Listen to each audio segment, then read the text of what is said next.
Good afternoon, everyone. Welcome to our meeting, our annual meeting, our monthly meeting.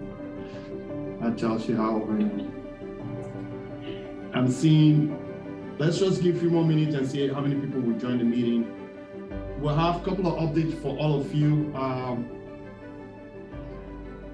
It goes from the COVID mandate vaccination to the incentives, to the bonus paycheck that's going to go out. And our next month, we're supposed to have our 3% increase.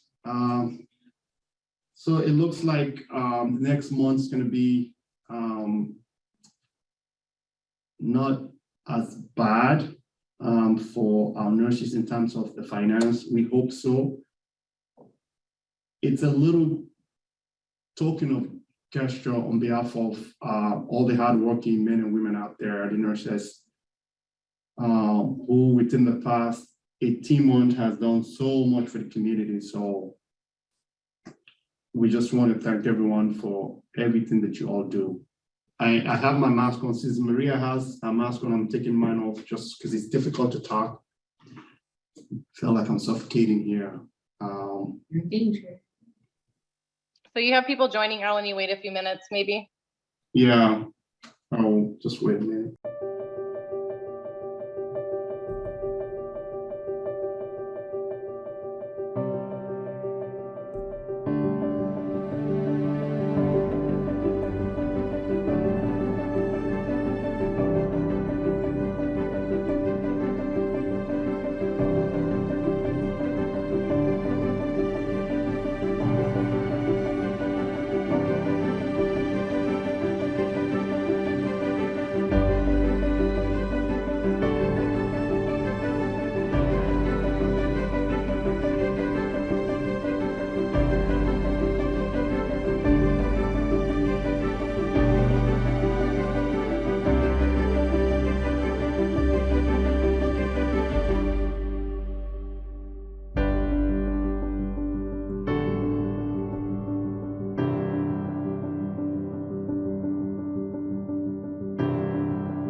Hi, everyone. We're just waiting. We're still waiting for, I think we'll give another minute.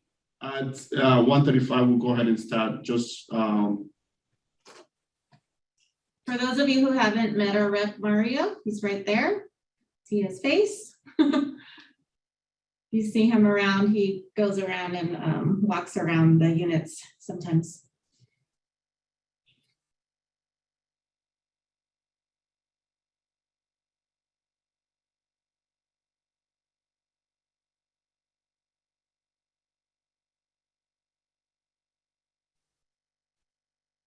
Hi, everyone. Thank you for joining us. You guys know me. I'm Maria Cortez, the treasurer, nurse practitioner too at the NICU. And then this is Alan Camara, our president and ER nurse. and then we have Mario Santos. Mario, you want to introduce yourself? At least people know who you are. You're muted. Mario, you're muted. Yes, hi. Good afternoon, everyone. I'm the newly designated rep, association rep for O'Connor. And it's a pleasure to join the family. And then we also have Cesar. Cesar is also one of the new rep. Cesar, you want to introduce yourself? Hi, everybody, and I'm Cesar. Cesar, it's up to you guys. So I'm happy as well to be part of the family, and I'm gonna be in San Luis and all over the place. Whatever is needed, I will be there. Thank you. Thank you, Cesar. Thank you, Mario. So welcome everyone again. Mario and Cesar, our new staff, you'll be seeing them around. They'll be around Valley Medical, O'Connor, and St. Louis, the clinics, the jail. So feel free to approach them when you see them. If you have any concern, if you call the office, don't be surprised if they transfer you to either one of them. So we just want you to know. First, let's start with our first update to everyone. Again, we want to thank everyone for joining this meeting. I think our first update will be our incentive pay.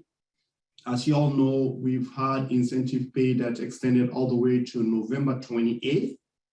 So it goes all the way to November. We're hoping to extend it until the end of the year. The incentive pay is for certain areas, but just so you know, if your unit is understaffed and you're having problem with staffing, feel free to reach out to us. What we do on a weekly basis, we look at the list of units that are understaffed. We make a proposal to the county to include those units on the incentive program, okay? So don't be discouraged if your unit is not part of it. Just feel free to reach out to us and we'll discuss that with the county and hopefully have them as well. And November 1st, the second on our agenda is November, it's our pay raise. Our 3% will be effective November 1st. So to everyone on this call, just know November 3rd, we will have 3% pay increase. And that's our COLA, our cost of living allowance that we negotiated in our last negotiation. Hi, just to go back to our previous point for incentive pay, I just wanted to clarify because we do get this question a lot that you cannot be canceled. You can be canceled for the shift, but you cannot be canceled for incentive pay. So if you are on the schedule for a shift that was added as an incentive pay or an extra shift, if you are canceled, then you get canceled for that shift and the hours, but you still you still write down the shift for your incentive pay. And so you will be paid for the amount of hours that you elected. So let's say I was scheduled for 10 hours. If I'm canceled, I don't get paid those 10 hours, but I get paid for the $200 incentive pay for those hours. So that's the reason, and thank you, Maria, for bringing that up. As a matter of fact, the reason why I think we're bringing that up, we've had some calls for members who are canceled. Some members have like 4/5, like 0.8, and they end up picking up extra shifts. But right before the beginning of the shift, they will call them and cancel that, hey, I think our census is low, or we don't need any additional staffing. Well, that's fine, but as long as in the incentive, we stated in the incentive program that if you all have the incentive, you will see on the bottom it says the incentives cannot be canceled. So therefore, to Maria's point, if you pick up extra shift and they get canceled the shift, you're still entitled to the incentive pay for that shift. If it's a 4 hours, 8 hours, 12 hours, or 10 hours, okay? All right, thanks, Maria. If anybody has a question, please feel free at some point. We'll give you opportunity to ask questions. So we're talking about the bonus pay that's coming. So the bonus, the $2,500 bonus check that we advocate on behalf of all our members. I know we've been getting a lot of concerns. People are asking, who gets that money? We just want everyone on this call, and please, because we're recording this, we'll probably make this recording available for people to listen to it. The bonus pay is for every single membership, whether you're per diem, whether you're extra help, or whether you're coded. Now, what the county, we have a meeting with the county tomorrow, as a matter of fact, about this. We need to ask more questions. And once those questions are asked, feel free, anyone who has a question, please feel free to reach out to us. We're generating questions. When we go to the meeting tomorrow, we'll be asking those questions, and we'll do a follow-up with everyone via email to all our membership to know and answer the questions that some of you may have. And one of the questions that I've always been getting is, as extra help, am I qualified? Heard we can get it. The answer is yes, you're qualified.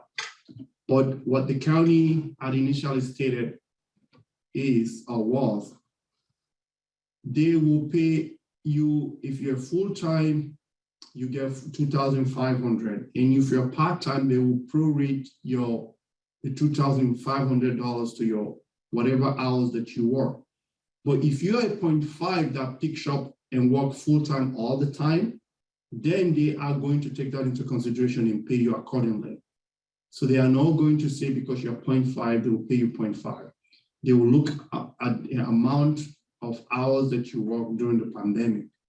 So if you're per diem and extra, it also applies to you. They will look at how many hours you work. If you're extra help who's been working full-time, then therefore you're qualified for the $2,500 check. And if you are a per diem who's also been working full-time, you should be qualified for that as well. So I hope that answers some of the questions that people have. And again, feel free to ask questions. Again, we will clarify them for you. But just for the update, we just want to update you, and because we'll open up for questioning. We have November 15, we'll be having our free CE again. Is about sepsis. Please feel free to register, and the deadline is, I think the deadline to register will be the week before the class usually, right? The week before the class. So, yeah. And then just to provide a clarification, because we did get a notice, or we got several emails at the last CEU class. When you get your basically released for an educational day, any class that is more than 4 CEUs, you are entitled to 8 hours of ed leave. And so we had a few members who reached out who said the class was 7.5 CEUs, and timekeeping apparently was giving issues in terms of you only paying 7.5 of ed leave and using a half hour of PTO. If any of that happens, reach out to us, because the contract that we have with the county is that the members are entitled to the full 8 hours of ed leave for any classes that are taken. and plus, when we give you 7.5 hours, they should understand. I've had that conversation with my timekeeper before, several years ago. You have to study some of this ed leave, some of these classes, you study for them. There are quizzes, there are things that you take that are beyond just being in the class or reading the class. There are places that pay 2 hours extra for people to even study for class. And one, if you're 8 hours, if you're taking 8 hours ed leave, they pay you an extra 2 hours. If you're working, if you're doing 4 hours, they'll pay you 1 hour, because they know you have to study and take a test. So all that comes. So I don't know why. And we also have to count your 30-minute paid lunch that you should get paid for. Exactly. In that 8 hour time frame that you're supposed to be paid for. So that's why we can only pay you for the time that you spent in the class. So that's why you get 7.5 CEUs, but you should get your 8 hour ed leave. You mean we can only account for 7.5 hours? Yeah. Anyway, the other big thing we want to announce to everyone is we have election coming up. The board of directors of RNPA election coming up. Again, we've sent out email to everyone. There are 4 positions that are available. The deadline to declare your intent is November 5th. We highly, highly recommend that people either, you may know someone who's an organic leader, who's a natural born leader in your unit, somebody who's an advocate for nurses. We highly encourage people to run and be part of the union. And we want to remind people the work of the union. And I always, this is how I look at the union. If you look at the hospitals, your managers, they have every obligation to protect the interest of the hospital. That is not to say that they don't care about nurses. They do care about the nurses. However, whenever you're understaffed, when you work understaffed, if you can go every shift that you work understaffed, that's 8 hours that the hospital is saving. as much as the managers say, well, I try to call several people, but we don't have any people to come in, it is the obligation of the union to make sure that shift is fulfilled, that you nurses, the nurses are not understaffed and can get their breaks. And so as much as the managers will say, we care about you, I guarantee you the union cares more about you than anybody else, because it is the union that worries and advocate for our nurses who every day are working understaffed, have to go home to their loved ones. As soon as they get home, they remember, oh my God, did I even give that fentanyl? Did I document this? Oh my God. Whilst their loved one is trying to get their attention, they are living in their own world, thinking about what they may have missed at work. And think about that 1-2 hours of you getting home, your kids are excited to see you, your loved one are excited to see you, but yet you're in your own thinking about what is it that you miss at work. So it is the union's job to make sure those things that affect our nurses are advocated for. And that's why when people see all these bonuses that we're fighting for our nurses to get, incentives and working conditions, those are things that we're passionate about. And we cannot say the union, well, let's just call and talk, leave a message and then go about our business. We need to have people to participate. And we encourage you all, the more, the merrier. The more we organize, the more we participate, the better outcome we can get, whatever that outcome is. Soon we're gonna have our next contract negotiation looming on us. Getting all of us involved, participate in these meetings, spreading the message and to unionize, to be part of a union is very, very important. And as you all know, some of us, we've done this for years now.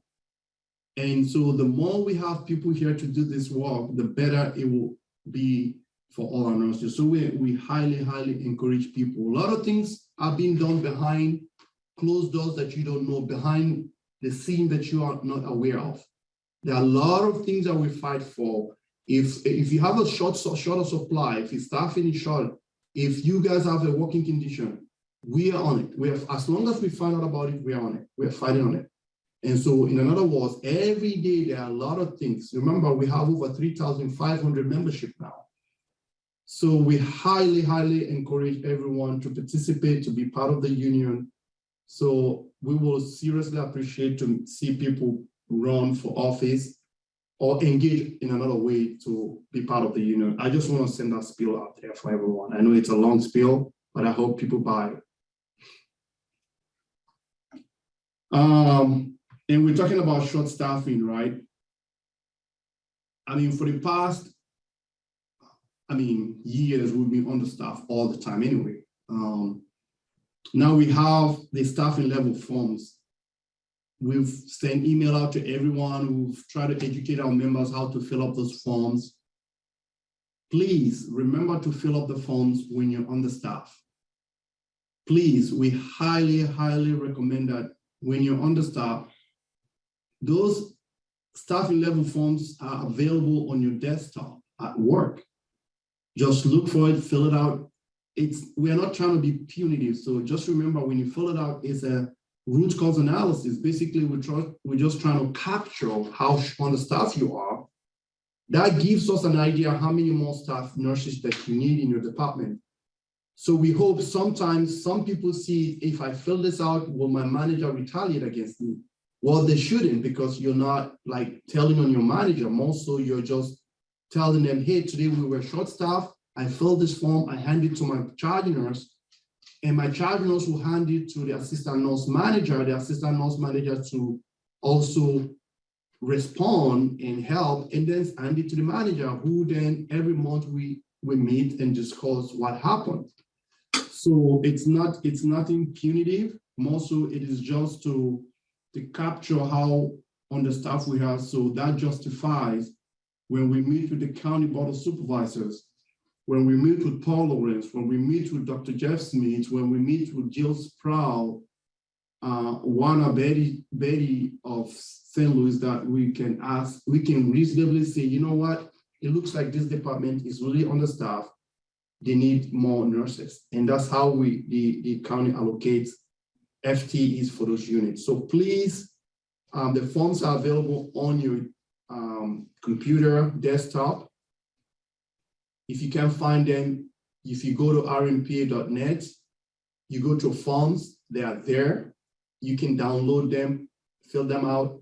But just to remind everyone, when you fill them out, before you send it to RNPA, make sure you hand it to your charge nurse. They should, in real time, address the issues. If they don't address the issue, whatever they did, it should be reflected on that form. And that form will come to us, get a copy and send to us. And the county usually will send us one, because we just had one meeting yesterday. We every month will meet and discuss. For the past 2-3 months, we've had at the minimum 25, 30, sometimes 65, sometimes 70 forms that are coming in. That's a lot. That tells how understaffed we are. So we just want to continue to encourage everyone to fill up this form. And I was talking about participating in doing something, being part of the union. Remember, when you fill up this form, you are not being punitive. You're not calling anybody out more than anything else. You're just highlighting your day and what was done, and then we address that, please. And I think we're seeing more of them now because of the incentive pay. So I think people are starting to pay a little more attention, but there really is other things we do use those forms for. Incentive pay is just kind of one of those visuals though, where everyone can kind of see why it is that it's important to track this. We have units that, are reaching out to us where they're like, we've been short since, they'll give us these stories of how they've been short. And yet, we haven't received any short level staffing forms. So it just gives us, it's a tool for us to help negotiate for other units. I mean, we want every unit to get incentive pay. I think there's a misunderstanding that, RNPA is giving these units incentive pay. And that it all comes from us. This is a collaborative effort with the county. We advocate, we sit there and we say, these units need it. This is our evidence. And then the county, then decides, are these units approved and are they not approved? And so all we're asking is for the tools to be able to better help you. It's easier for us to make a case and say, look, these units have, they're using overtime every day. We don't get that information from the county. But if we're able to show them, it's to your best interest to have people, have this incentive pay because you're using overtime all the time, then it's something that we can do to better help our members.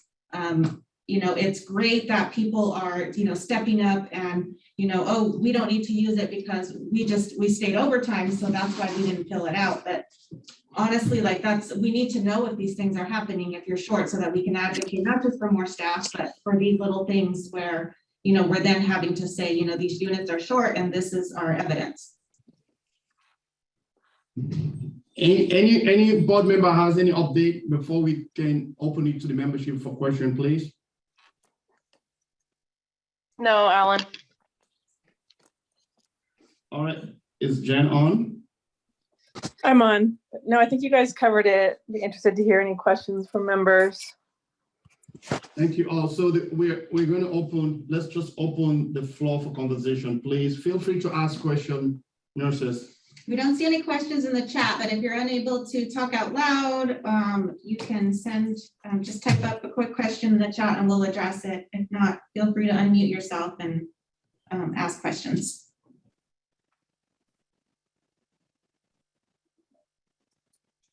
Can you guys hear me? Hi. Yes. Hey guys, Hi, Alex. how's it going, everybody? So I got You're a familiar question. voice. Yes. I got 3 questions. I want to start with the simple ones, okay? Because a whole bunch of issues going on that probably you guys are aware of this. The COVID bank, has it expired already? Yes. September Yes. 30th.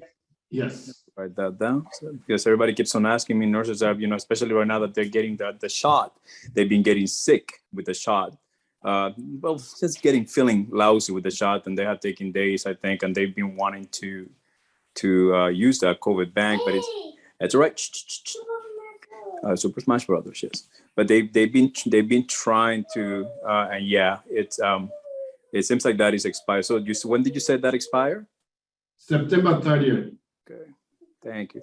Also, for that hero pay that they're going to give the nurses, how about not only nurses, but everybody in the county is getting this, but how about our extra helps? Are they going to be getting the hero pay too? Yes, Oh my goodness, thank you very much. everybody's getting it. That's wonderful. Thank you very much. Yeah, And extra helps and per diem based on average hours worked during that time period. thank you very much, because they've been really concerned. I mean, they weren't going to get any, but they've been walking inside the rooms just like us, basically. So that's wonderful to hear. So they asked me, they will know those things. One more thing, and this is the one last question. Probably people have more questions. It seems like this, I don't know what's going on, but they're like really desperate. And we call it the upstairs, the big managers up there, when it comes to the patient flow, I think. And that's definitely crushing us, because we're not just flowing patients. We're doing individual matters too. But they were talking in the huddle last time that they're going to start grabbing the relief nurse. Even if the relief nurse hasn't finished relieving, they're going to grab it at any time. And that nurse is going to start grabbing patients. And then the legality that they're trying to use is that they're going to use the charge nurse to grab and relieve. And that they're using a charge nurse so they can, by the legality, could protect them, basically, when it comes to that. So we're really, and then also they're saying that they can grab staff from a floor and send it to different floors. So really, I don't know what's going on. I know they're trying to maintain the legality by saying, well, the charge nurse can relieve. But a charge nurse doesn't relieve very well. A charge nurse is doing charge, and now she's going to have to relieve you. The nurse expects things to be done. Some charge nurses, they won't do those things for you, or they're going to do it halfway. So it's really concerning about these guys. What do you guys know about that? So, Alex, just so you know, our position has always been with the county that our charge nurses should never deviate from their role as charge. Charge nurses should not be given breaks. We've had this conversation several times with the nursing administration that they should never pull our relief nurses. So that is something that our nurses have every right to object to when they want to pull your relief nurse, to say, no, we're not pulling our relief nurse. We told them that several times, and they are saying, well, we're pulling them only when they're finished giving their breaks. Clearly, that's not what the case is. And that's not I don't know what's going on. They came so forceful, Alan. Yes. They just came so forceful, and this is it. But that's not in the contract. What's going on?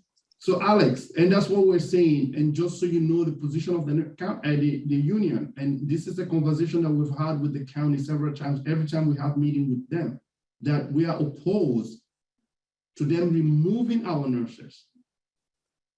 So we're not, Alex, we're not equivocating that. We do I'm not going to want be for them. This could be statewide, actually. This could not be just a union, our union trying to fight them. This could get really bad for them, because you cannot grab a charge nurse who has higher level of responsibility, or a charge nurse who's going to wait for you to finish to do everything, and then he's going to go relieve you. You see that? They're just going to use it as a level of legality. Well, we have somebody relieving them. It's not like we left them without relief. absolutely. But if you take it to Sacramento, this is going to get serious.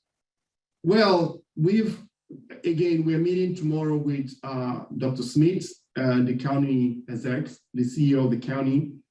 And those are some of the concerns that we're going to bring up to him.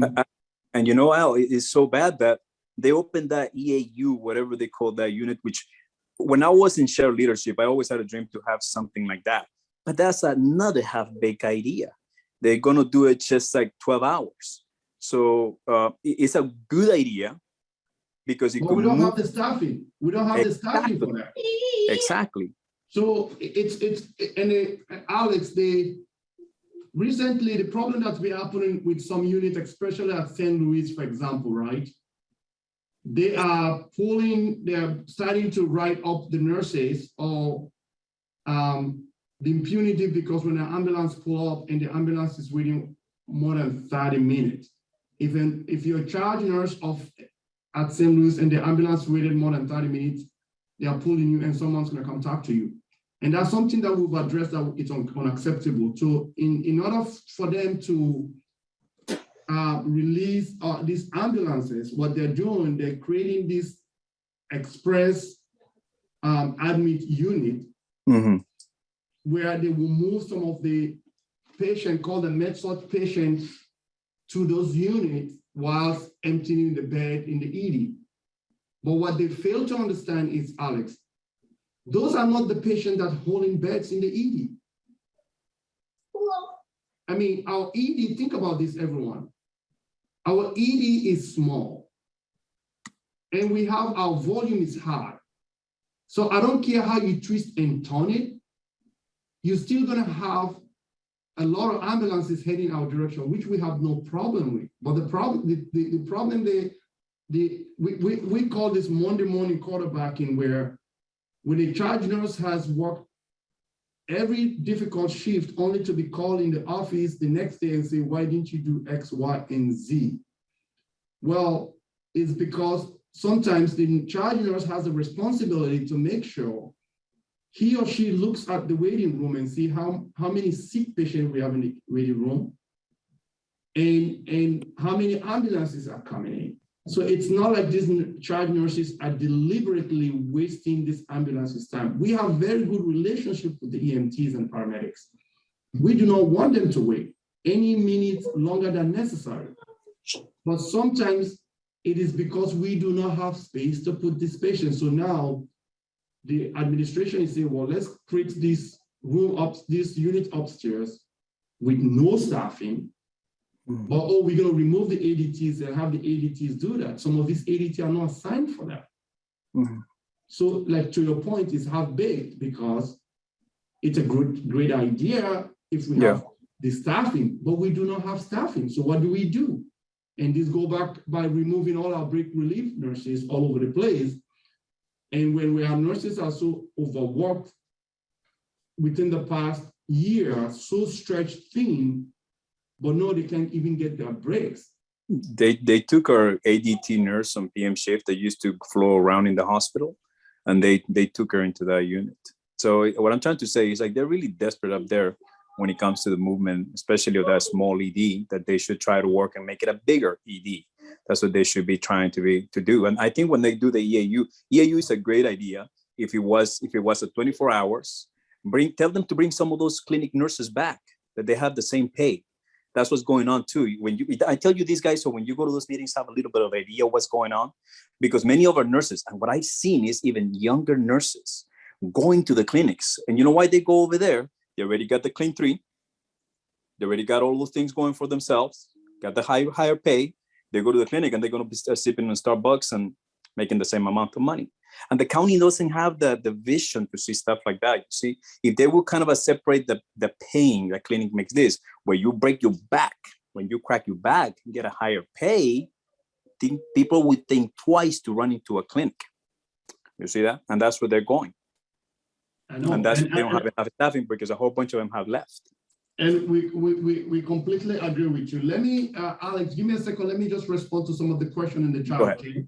Oh, hold on, just to address a couple more of your earlier questions, because I think we only touched base on one of them. In terms of the COVID hours that they did get, it expired on September 30th, but we still want people to keep track of any hours that are lost based on COVID, because last time we were able to get it retroactive. So if it does end up getting extended again, we'll try to do retro. So we're going to continue to advocate, because especially right now, as everyone's getting boosters, we're going to end up being out for a few days. So we'll bring all that stuff up, but log those hours in just in case, because if it does come out, we'll send an email and then we'll ask anybody who had hours lost prior to send us those dates. So keep a close tab on those dates. It will. Yeah, thank you. So let me just respond to the question number one. Somebody was asking if the booster vaccine will be extended past November 15th. As of now, we do not know, but there's a reasonable assumption that they have to extend it, because I'm pretty sure not everyone is been booster vaccinated. So It should still be available, it just Yeah. may not be available on the floor, so Yeah, employee the way health it's should now. still be able to Yeah. offer it. I'm just answering what I know. And then the next question, when will we get paid for the incentives? So the incentives you were supposed to be paid, when was our, so somebody is saying they have not yet received their first incentive pay. Is that what we're hearing? I think November November. 1st is the first day. The November, is it November. November the 1st? That they Yeah, no, the first pay period in November for that first period, which started in September. And then we sent out an email that has all the subsequent dates of the extended incentives that we agreed to. So the stuff that you've already, or the incentive days you've already completed will be in the November paycheck. So that answered that person's questions. Okay, Shannon just have me.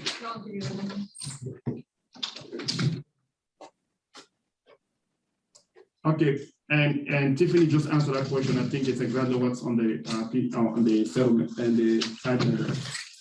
Somebody is also asking that there's a new tent I think there is a new tent that went up at St. Louis about 2 weeks ago. Do you know what they will be used for? So the person is asking if we're anticipating another surge.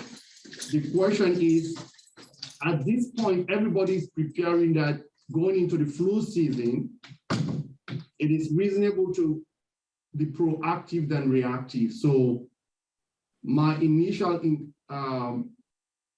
suspicion will be that they are preparing for the surge because we're going through the flu season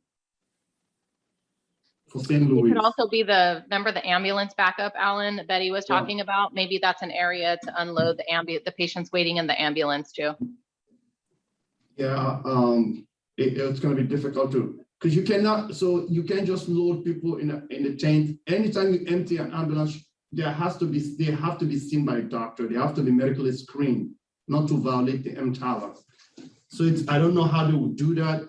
For you to get the patient off an ambulance, you triage them, and unless you get a room for them, you can't put them in the waiting room unless they are seen by a doctor, a physician, who can medically screen them. So we've met our obligation per the MTALA law. So I doubt if they'll be doing that, but hey, that's a possibility as well. And somebody's asking regarding the heroes pay, is it gonna come? I think they're talking about, is it in a separate paycheck? No, we do not know that yet. When we meet tomorrow with the county, we'll find out those answers for you and we'll let you know. That's what we're asking for. Yes, but that's what we're asking for. We are hoping that it comes in a separate check rather than it being in one lump sum of everything else. No. So Alan, somebody, from that nurse that asked about the PCU that's opening in St. Louis, I can answer that. So we had 3 months ago, I think we started, or it was supposed to be like long before COVID that we started talking about a step down or PCU level at St. Louis, and we did meet and confirm. We toured the area, and the last we heard is they're working on getting staff, permanent staff that are supposed to staff that area. It's a 6-bed PCU. So yes, there is something coming. We just don't know the official details on when because they're working on the staffing for it. So the only details we know, we have not co-signed fully for it to open unless we know that there are enough staff.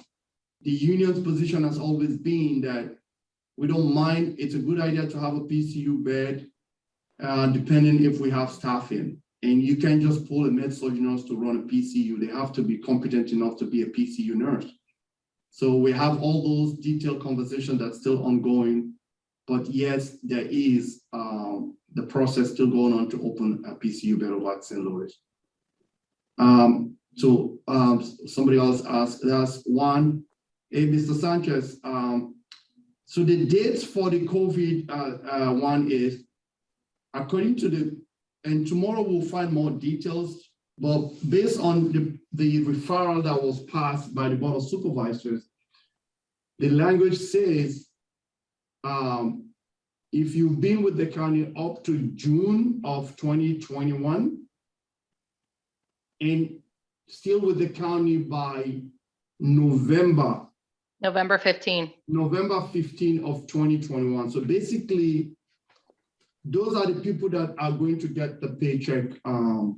So meaning during the COVID vaccine, COVID pandemic, all the way to June of, I think it's June 26th, right, Chief, if I'm not mistaken? Yeah, I think so. It's something the end of June between, if you're still employed and an active employee between June of this year and November 15th, still, then they would receive it. And it's based on code status.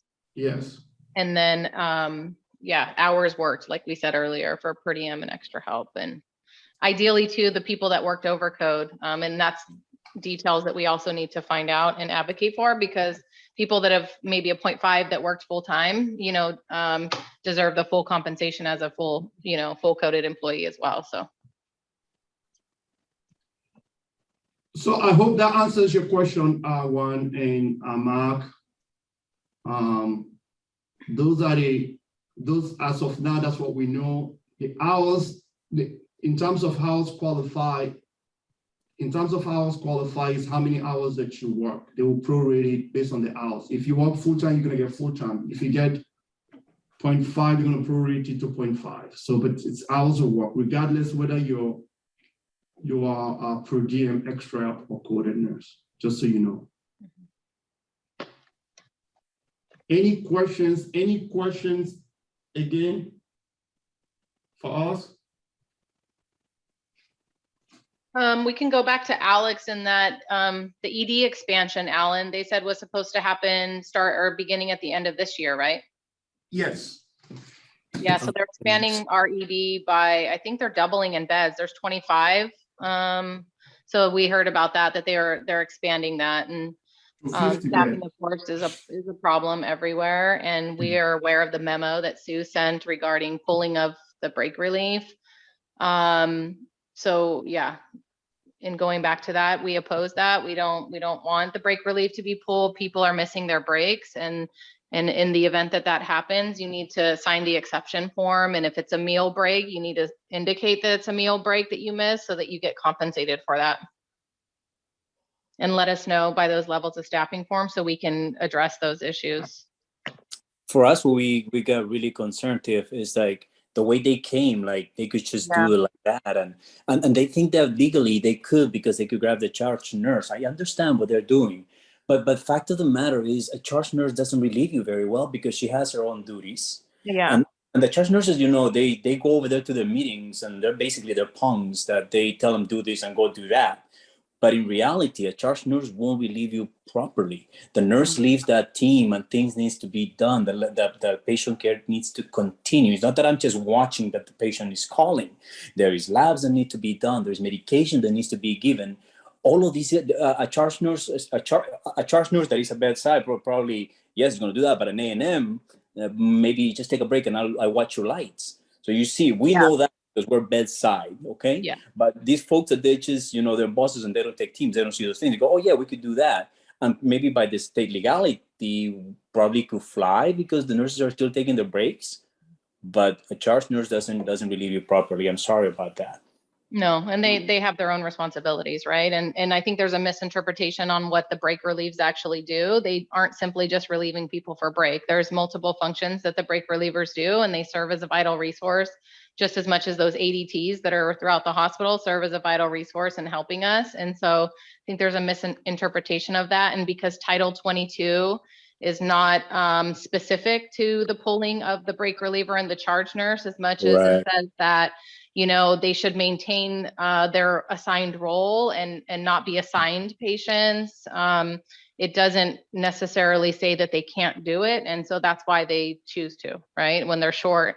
But it just further goes back to that we pick up the slack for their lack of hiring staff over the last many years, and that they can't retain nurses and experienced nurses and recruiting those experienced nurses and retaining them. And it's always going to fall on the backs of the nurse to continue to do more. So that's why we need everybody to, voice their concerns and stand up for that. And and Right. fill out those forms so we can at least know about it, right? Because we're on the floor with you guys, but we're not in every area, right? So we Correct. just need to know about these things too. So somebody's asking a question about the DePaul Center. So just so you know, the DePaul Center, where the county opened the DePaul Center, they opened the DePaul Center under an emergency licenses that requires them to close it like I think about 2 or 3 months ago. So in order for the county to use it again, they have to apply for a licensing under the California Public Health. I think they may have applied. I will check with Sukal and see if she did apply for it. But as of this time, we do not have any update whether it's going to open anytime soon. So, but thanks for bringing that question up. We can follow up on that and get back to you all. And somebody's, okay, Juan, you're asking, yeah, Juan, I think we are aware of the understaffing at O'Connell, and the county just allocated a lot of FTEs for those units over at O'Connell OR. Like last month, they have a job fair to hire for the OR, the ICU, and the ED, all the critical care there, the specialty unit.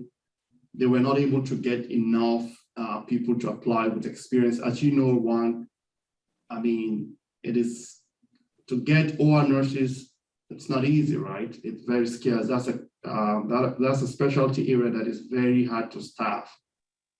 Thank God, thanks to you, Juan, as a staff developer over there in the A&M, you guys are doing, you engineer, you're doing a good job over there, keeping employees there. I think that needs to, I hope the O'Connell can mimic that. Cynthia Murray over at St. Louis, she's also doing a great job retaining her staff there. So we hope that continues. But yes, if you float, to your question, if you float there, because they are all within the same competency, you can get the incentive pay. I am not sure because since OR competency, usually when you float outside your competency area, that's when you're qualified for the float pay. Yeah. But because that's an OR and it's within the same competency, it's considered like areas. It's just like if you work at O'Connell or Valley in the OR. And it's one enterprise. The enterprise is one now. So they consider them all within the same competency area. I think it's something we should explore though, maybe in the next contract and having some type of cross travel float thing, or to incentivize people to work in multiple facilities to help with staffing. And that comes with organizing. And if we are members of it, so everyone on this call, just so you know, our next contract, the outcome of the contract is going to depend. 80% of whatever we get on the contract table comes from the field. 10% of everything that we get, or 20%, is what we negotiate. So if we ask for anything, we can only get it depending on the pressure they see out there from the nurses willing to come out and rally, support the union. So, and this is just a reminder why we ask people to participate. You can ask us what you want. We know you deserve them. However, when we go to the county, when we go to negotiation, we ask for them. If they say no and they see that there is no, we call a bluff because we don't see the nurses behind us, they'll be like, no, we're not giving it to you. But if they see nurses behind willing to say, if you don't give it to us, we're going to rally, I'm pretty sure they're going to give it to us, or they will meet us halfway. In other words, so just FYI, all these things that Tiffany is saying, that we're willing, every time we talk to you all, we're gathering information and see what part of the contract that we need to improve on, and we're working on that. Yeah, and we encourage you guys when the time comes and when we put out emails to be a part of the negotiations committee. We encourage you to join to help us look at the contract and find areas in which you think that we should improve. Everybody should be involved in that process.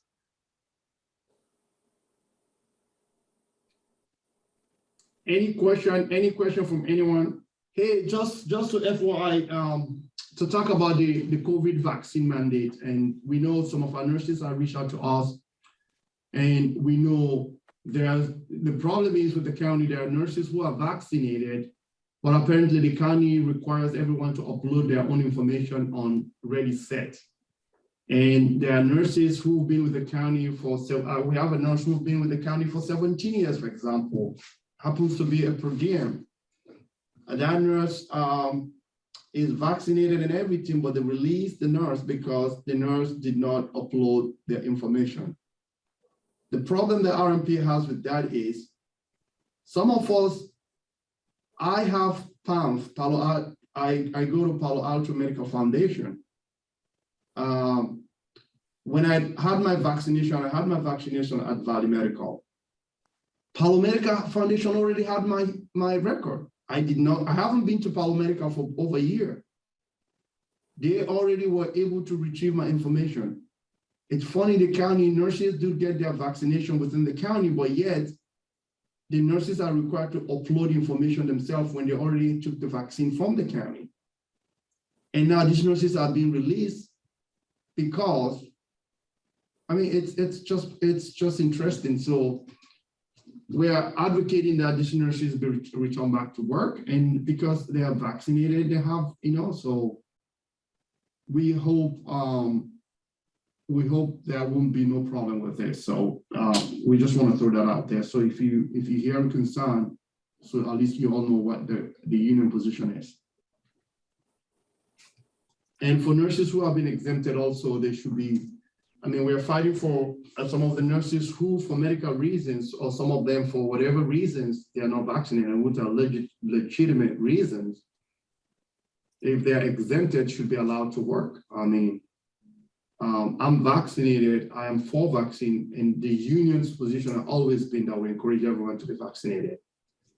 We do encourage everyone to be vaccinated. However, there are those, I mean, as much as we are pro-vaccine, we have to take into consideration that are those who may not fit those categories, who have, I'm not saying for the people who have political reasons, we're talking about people who have legitimate reasons. And as healthcare workers, we know we have people who have legitimate reason not to take certain medication. Jehovah's Witness, for example, you can force them to transfuse them. That is their right. That's right given to Jehovah's Witness by the Supreme Court in the 1960s. And now that right cannot be taken away. So we just want to make sure people who are not who have legitimate reason and have an exemption, because the county has to exempt them based on those reasons, should be allowed to do their work.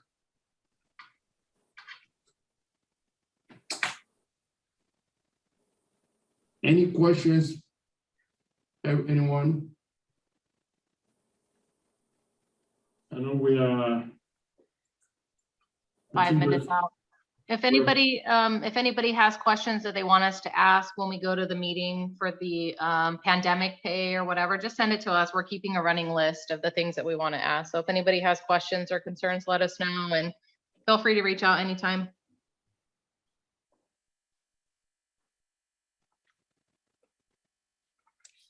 Yeah, any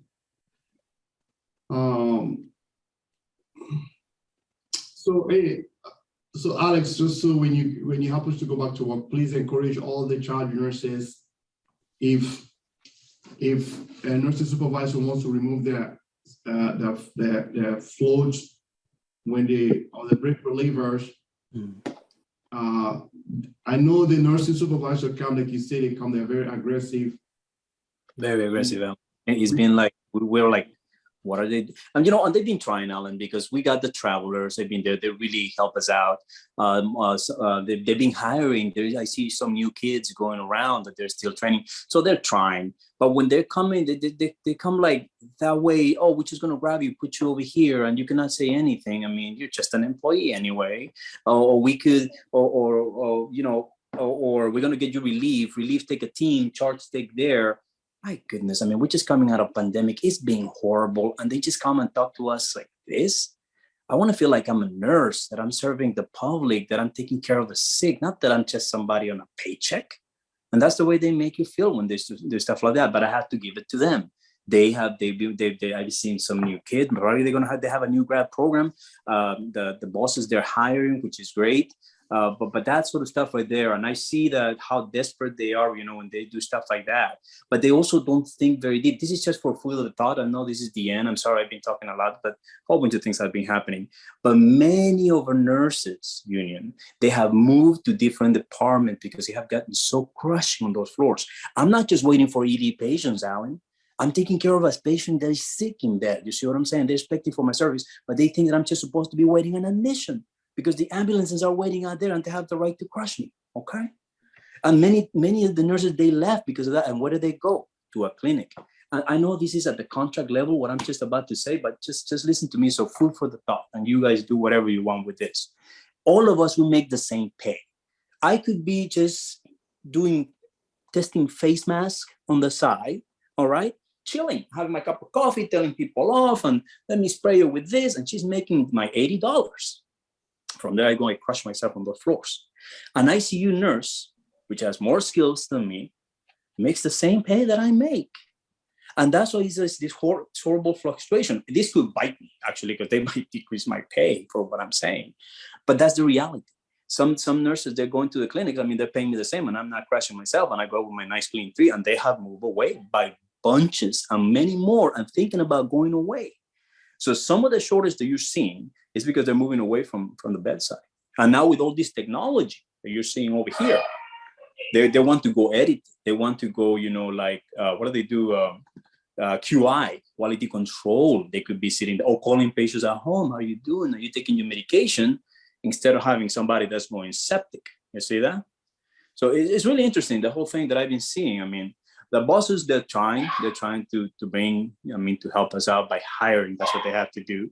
What they're not helping us is when they try to take our relief away and they give me a subpar relief, which is a charge nurse has her own things to do. But that's what I'm saying. The higher pay, I don't know, maybe shuffle higher pay for those ICU nurses. Balance, and it's very difficult because that's at a contract level, I would say, what I'm saying. It's very difficult, but I'm just telling you the reason why we're seeing some of these shortages within the county, because the county is a great place to work. Absolutely. But some of these people, they're moving away because they're being crushed with their patient flow. And with the EAU that they did, I was excited about it, but now I see that they don't have enough staff too. To build an ER nurse is very difficult. Experienced nurses, extremely difficult. It's not. I see those new kids going around, and I look at them. It's like 5 years before they start having some spunk on those floors. That's how difficult this gig is. So they have a challenge, and Roberta, she's trying with that EAU, but they just took our ADT. All right, and now where is our ADT? I hope it's not just chilling over there, just moving patients, just triaging patients. Those patients, they need to get admitted. IV fluids orders need to be carry on, not just moving them from one side to another. We kind of know what's the idea was, I think, and how they explained it to us was that the patients are only allowed to stay there for 3 hours max, and the ADT or whomever is staffing it, because ideally people have been volunteering to work there, so they're not. The more volunteers, the better. The less they will pull the ADT staff members, and so.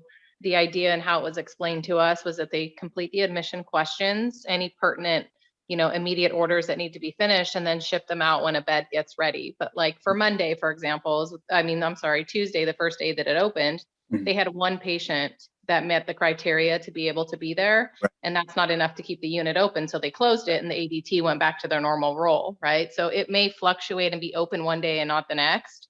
It's just they have to, I think it seems, work out the kinks. And you want to tell what they could do right there? You want me to tell what they could do right there? Instead of opening a whole unit and spending electricity and all of that stuff, they could do it within the ED. The ADT could go hardcore on the patient right there.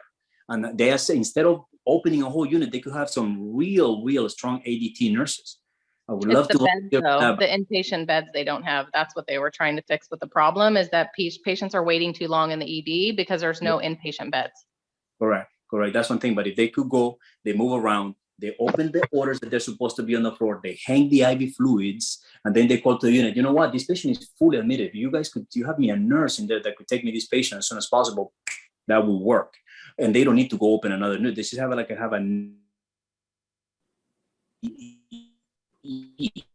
they want to do the job too.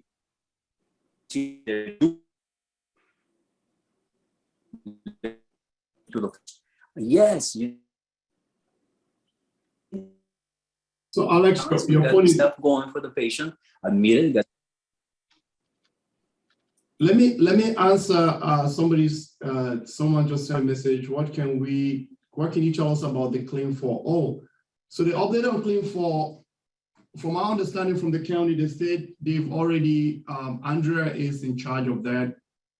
She told us that they've already almost completed everything. They're just waiting for HR to approve so we can start meeting and talk about how we can introduce the claim for.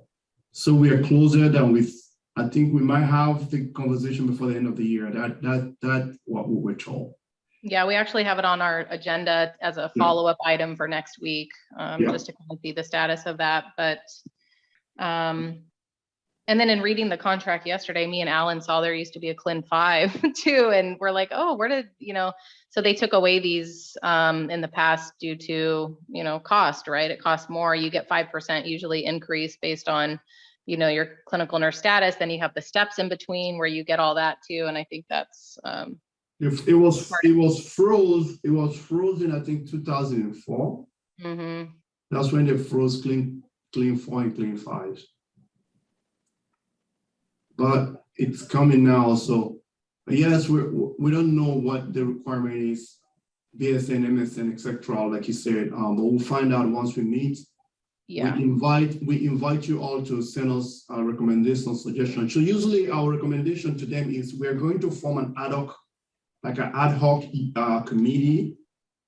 Once we start meeting with them about the claim for, we'll send an email to all our members, invite a group of nurses that will select group that we can discuss what is it that the nurses want to see out of this claim for, what should be the requirement. So like I said, it is always good to involve the nurses in the process so the outcome can be better appreciated because we are part of the process rather than just us on the board meeting and then coming deliver a message to you all. So I think what we can do, we'll get one from every unit, one senior nurse from one unit to form a good amount of a committee of ad hoc nurses, well-experienced nurses to discuss and see what is it that we want out of this claim for. I think that would be a recommendation. Feel free to shoot us and send us emails or concern or stuff that you recommend as well.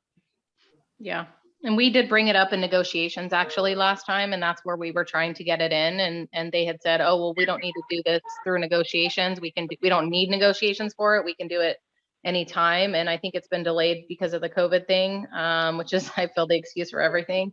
But it would, other hospitals do have something similar where nurses that, say, for example, have an advanced degree, like a master's or whatever, and they regularly do research or participate in committees. So ideally how we presented it was they have to, check certain boxes in order to be able to apply for that. And so I'm sure that Brolini's doing something similar. We just haven't seen that document and what they're looking at.